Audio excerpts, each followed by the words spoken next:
look into health insurance on the utility side. And I'd asked you to look into it on the city side as well, even though it doesn't renew till July 1. I thought we could get a, One's for maybe get a better LCD deal. and one's for the city.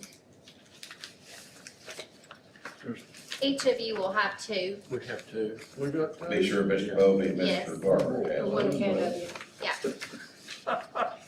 One will be for City of Lenoir City and one will be for LCUV. One of these. You got one. Got two of them. What you need? City of Lenoir City, please, sir. Give me the city. You got two cities. Okay, yeah, I she got needs two the city. cities. I No, I gave got him a mine. board. I got a, Yeah, he's good, and she just needs the okay, that's city. good. Thank you. Bye. Okay. It's complicated. It's okay, it's okay. I got two utilities. I didn't see it. It's made plans. Thank you. It's just scratch back. We'll be one short. 605.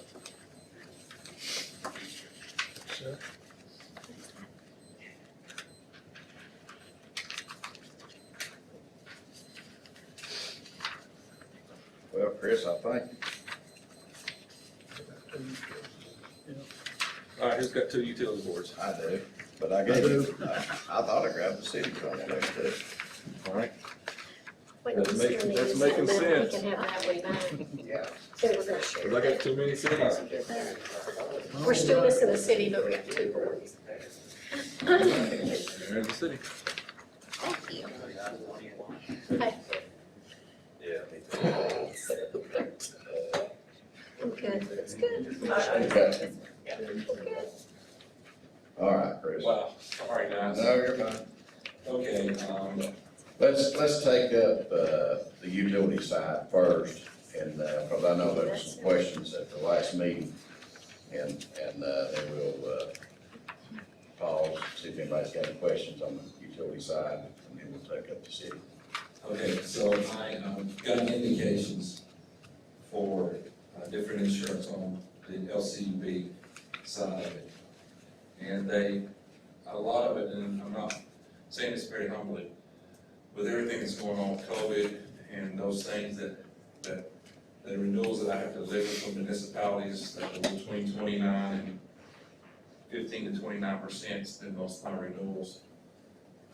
But this indication, that when I went for indications, basically they asked me why. Because I gave them the fact that we have had a 3% rate increase. But nobody really indicated they could beat that or really wanted to try, just to be flat out honest with you. So I went back to Cigna and tried another angle, negotiating with the city side. The original increase for LCB was 9.68%. We got it down to a no-shop number of 3%. That's where we got it to. But then I went back to Cigna and used both accounts for the middle to try to come up with a good number. So the number on the city renewal was right at 10%. That's what they originally. So look, we can talk about LCB first, if that's what you want to talk about. Well, of course, it's a joint meeting, but you can go ahead, and talk about the city too, and then we'll. Okay, so what happened was Both boards. I went to Cigna and said, look, if Lenoir City, Lenoir City Utility accepts the 3% increase, would you give me a rate pass, which was basically 9 points, a rate pass for the city of Lenoir City? And effectively, that's what I got worked out. So what you have in front of you is, if you see LCUV is still a no-shop 3% increase, and you see the city of Lenoir City is a 0% increase. For the next, and that starts in 7/1, so basically, you still got 3 months before the policy renews, and then you have a 0% increase. And Shannon, can I ask, I know you checked, there was some discussion about, going out for bid or quotes, not bids, but quotes. Can you enlighten us what you found out on that? Yes, Mr. Chairman, a couple of things, excuse me. A couple of things, and I communicated that to a couple of board members. First of all, when I went back and did this, I made contact with Union Hall to try to get our bearings. And the first opportunity that they would give us is a tiered plan, and there was a FMC plan, family medical care plan. The stipulations are it's going to be $45 a month for every employee to join the union to 90%. If we did not have 90% employees as A members of the union paying $45 a month, then we were totally eligible. And of course, in my conversation with the union, they agreed that the 90% number would just be not achievable. It's just can't happen. Second thing, the opportunity was for the outside employees, they were able to receive line code insurance. And I'm assuming they could potentially cover our gas, water, and sewer employees as well because they're in the same union. That math works out to $6.50 an hour for every hour worked. Of course, standby and all overtime goes into those numbers as well. The real kicker, if you will, for that issue is that most of our employees are non-union now, and we would have to go back and find additional insurance for the non-union employees, including the board as well. We'd have to figure out how to do that, which you essentially have two insurance plans, which is also very complicated. We'd be right back to Cigna or Blue Cross or whoever we're dealing with tonight. Immediately after those phone conversations, contacted Mr. Wampler, and this is something I should have known, or probably should have told the board last time, and I was probably unaware of it to some degree. The 3% renewal, as Mr. Wampler indicated, that was a no-shop type quote. And what made me really nervous was the fact that when I talked to Mr. Wampler about it, he indicated if we went out for bid that we're at risk. You essentially at 9.68%, you're really going to potentially triple your price at that point, even for Cigna. And the other carriers could even be more than that potentially. So I think it was very wise conversation I had with Chris, and I think it's very wise to take 3% of those conditions. There are some other probably potential opportunities, and I talked to Mr. Wampler about it, but what the implications of that may end up costing us more money next year. So before I got off the phone with Mr. Wampler, I agreed with him to come back to the board and recommend doing a 3% as a no-shop opportunity for the LCUP employees' health care insurance. And I talked to a few of you about that. I just wanted to, and that would be my recommendation under the circumstances. Okay. All right, I'll open it up for discussion for the board and the city council. Chairman, I got a question. Yes, Mr. Bowman. First of all, let me apologize to all y'all. I was sick the last time we got to meet, so this is like my first time hearing any of this. But I am familiar with a lot of what we're talking about. We've been doing it for some years, and of course, with representation of the IBEW folks, I know a little bit about insurance. I would tell you that the line code that Shannon talked about a second ago will not cover the admin people or gas, water, sewer. They're only going to cover the line. That's all they're going to do. It's great insurance. They're only going to cover the line. It's not cheap insurance. It's great insurance. And it will not cover anybody else. And I can tell you that as far as everybody becoming 90% union membership, I'm a little familiar with that too, and that the members that we have that are IBEW members, they're BA members. Their title is BA. They would have to move to A membership.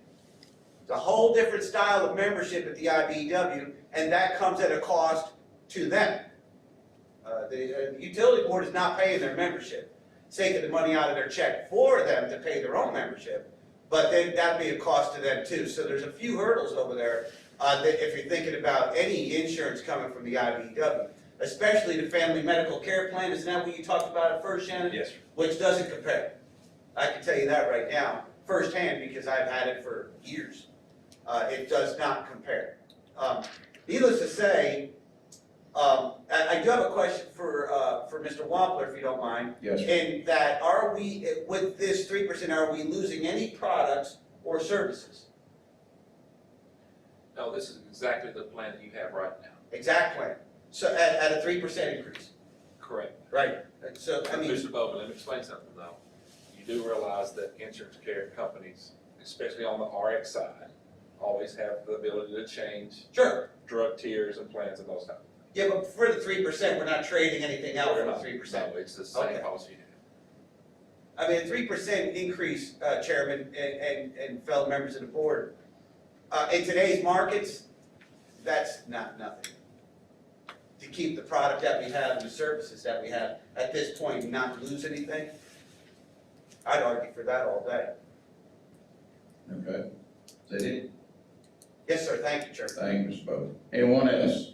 Yeah, I'd like to say something. Mr. Brown? Last year we done this, we lost out of pocket. You doubled out of pocket on a single family and a married family, did you not? Double the out of pocket. Yeah. Mr. James, I don't know. I don't remember if did we change benefits last year?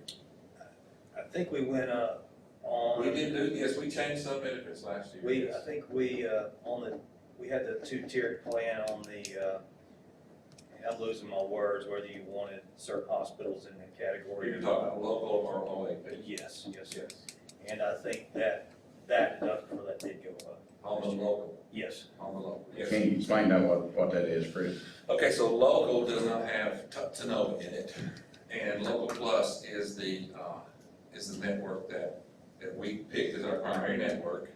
And then we have an option for those who want to buy up to OAP, which is with Tanoa in it, with Tanoa doctors. That's the only that's the difference in the two networks. And so if you don't buy up, it changes some, is that right? It doesn't, no, not now, it did last year. Yeah, It okay. didn't, So it doesn't change now? no, sir. No, Okay. sir, but it did last year. I think that out of pocket, we changed the out of pocket to try to get to a number that was 0%. 0%, guys, Amber, that's unheard of. Unheard of, yes. And the problem with them is this, 0% leads to, things down the road. If you keep getting 2s and 3s and 0s, eventually it's gonna catch up to you. I'm just telling you that, but you take it as you can get it, because you don't know what's gonna happen next year. I mean, so, And and we've been through this a lot. I mean, we've said, oh gosh, we got a 5% or a 3%, and, you don't know what's gonna happen. And come the next year, we get something just as good, so sure. you take what you can get as you go along. And of course, they looked at the clinic that we have for their employees. I know on the city side, especially on the city side, That was the contributing factor for me to be able to negotiate that's correct. the 3% staying at non-shop and the 0 for them, because of the clinic that we got. Yes. That was the final factor. I was at 3 and 2 for the city, and then once I explained the clinic, sent them pictures of what was out there, I got this. Anyone else? Mr. Chairman, Mr. Mayor, I voted, matter of fact, I think I may have made a motion or seconded motion one, to look at everything possible. I think we owe to the ratepayers, and we owe to the taxpayers to do everything we can to save every penny we can, even on insurance.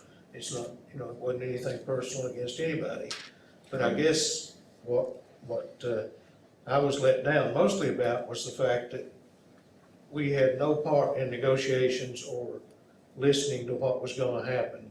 It just showed up on the agenda, and I know that's not your fault, Chris. No, Mr. Simpson, it is my fault. And I take responsibility for that. I can't take responsibility for anybody else but myself, and I should have been at the meeting. It's just plain and simple. I could have explained it better what was going on, and I should have been there, and I was not. It was just miscommunication on my part, nobody else's fault. I will take responsibility for not being there, so I will put that on my shoulders. But trust me, we have a lot of faith in you, and I appreciate everything you've done over the years, because I know you've saved us a lot of money. over the years, and you've kept good insurance for everyone. Well, I appreciate the opportunity to work with the city and LCB. And many of you I've been able to work with personally on trying to help with matters that, it comes up with insurance all the time. And it's just part of the business, and I think keeping it, local with me and me understanding what's going on, maybe it's helped you guys some too. Well, I had conversation with Mr. Littleton after the meeting, and again the next morning, I believe, on the phone, and I felt better after talking to him, and knew that it was a no-shot 3%, and I respect that, and that is a decent rate, to go up only 3%. This day and time, LCB had a lot of claims, and that hurts. The city did not have a lot of claims, as I understand it, so, and that probably played a part in them being able to do 0. Well, trend is 7%, okay? Just right off the bat, 7%. And the problem is, actually claims went down during COVID.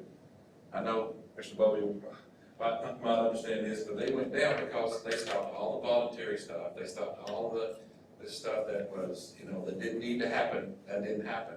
And so the insurance companies started thinking, okay, my claims results aren't gonna be so bad for these companies. But when it opened back up, of course, everything skyrocketed. The big waves came in. Well, if I owe the rest of the board, especially the LCB board, an apology, then I apologize for pushing this out a couple of weeks, but I just felt I felt strongly that we needed to make sure that we did the best for the ratepayers and Monroe City Council. Mayor, I would like to make a motion that we approve both. Second motion, I'm second, yeah. Okay. for the utility board, Chairman. Thank you, Mr. Bowley. Okay, Gail,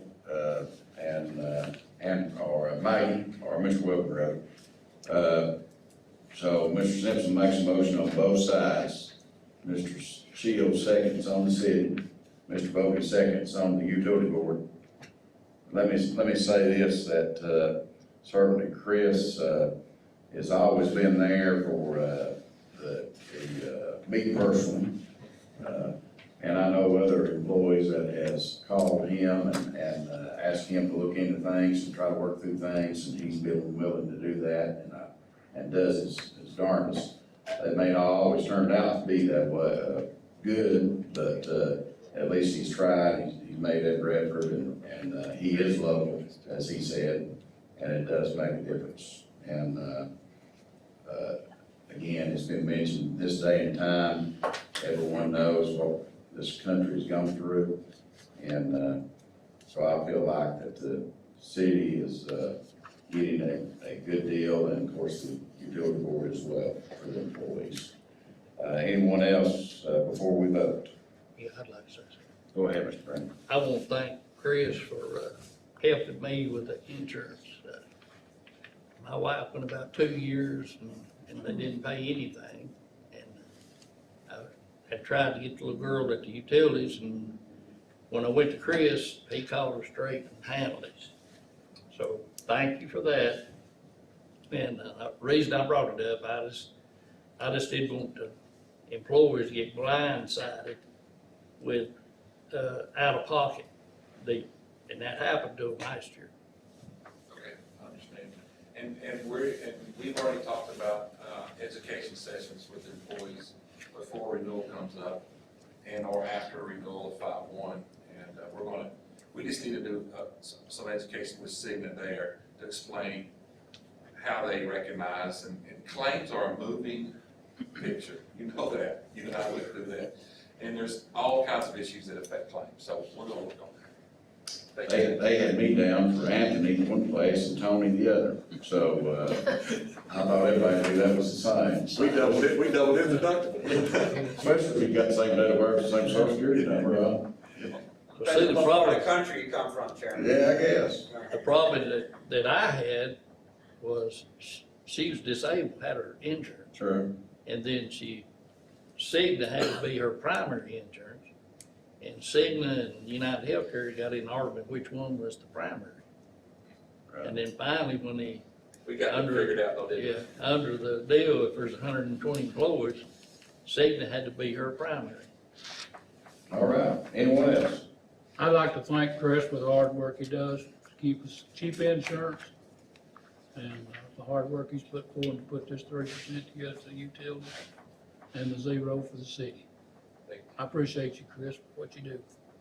Chairman, if I could just resound with Jimmy, Board Member Shields said, I'm sorry, trying to put the proper vernacular. Look, anywhere else, this is a very, very, very expensive and difficult subject. Both of those things, very expensive and extremely difficult. And to get numbers like that and to get service like that, by the way, the service in itself, I don't know what price that could come at anywhere else. That you could call somebody, you know the person, you see them at the store, or wherever you do, that's almost impossible. It's an 800 number somewhere. But then on top of that, to get the prices, it's unheard of. So thank you.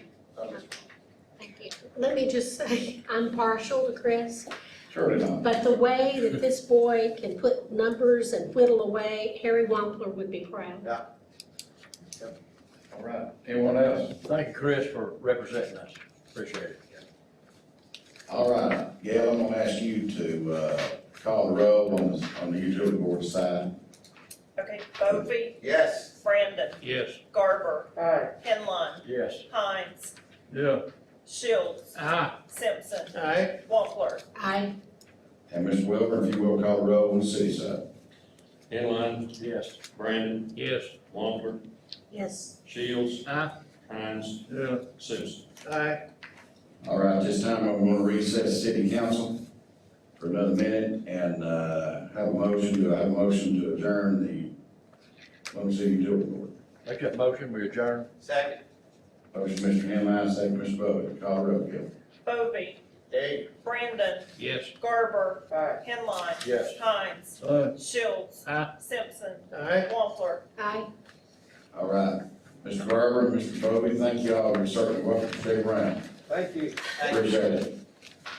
All right, I call city council back to order. Second item on the agenda is consideration of person committee's recommendation